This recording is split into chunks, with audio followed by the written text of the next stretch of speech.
Direktang pinangalanan ni Julie Dondon Patidugan alias Tutoy, whistleblower sa Missing Sabongero, si dating ACRPO Chief Retired General Journalist Tomo. Lumantad si alias Tutoy, dati manong insider ng isabong operasyon ni gaming tycoon Charlie Atungang sa National Police Commission o NAPOLCOM upang formal na sampahan ng kaso ang 12 pulis na umano'y sangkot sa pagdukot at pagpatay sa mga missing Sabongero.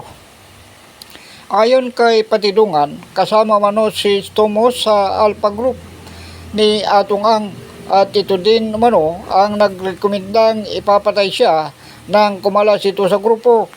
Bukod sa 12 pulis na kinasuhan nito, nasa 30 pa umanong aktibong pulis ang sangkot sa serye ng pagdukot at pagpatay sa mga missing Sabongero dahil sa game fixing o pandaraya.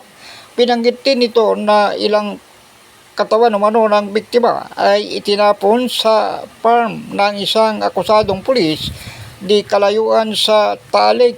Dagdag ni Patidungan, hindi simpleng bystander si Tomo sa kaso ng missing Sabongero, kundi bagyo mano ito ng special unit na may direktang koneksyon kay Atungang. Kasabay nito, wala pang reaksyon ang dating NCRPO chief na idinawit ni Patidungan sa missing Sabongero, habang pinangalanan din ito ang mga sangkot na pulis sa mga nawawalang Sabongero. Malinaw, Lieutenant Colonel Orapa, Mark Philip Almadilla, Police Major Mark Philip Almadilla, PEMS Aaron Cabillan, PCMS Arturo De La Cruz Jr., PSMS Anderson Orozco Abare, PMS Joey Carnacion, PSMS Mark Anthony Manrique,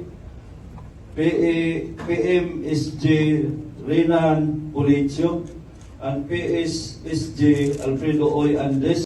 Ayon naman kay NAPOLCOM Vice Chairperson Rafael Vicente Calinisan, target nitong matapos ang investigasyon sa loob ng 60 araw sa proseso ng administratibong investigasyon laban sa mga nasasangkot. Sakali niyang mapatulayan, posibleng makulong at masibak ang mga pulis at iba pang opisyal na sangkot.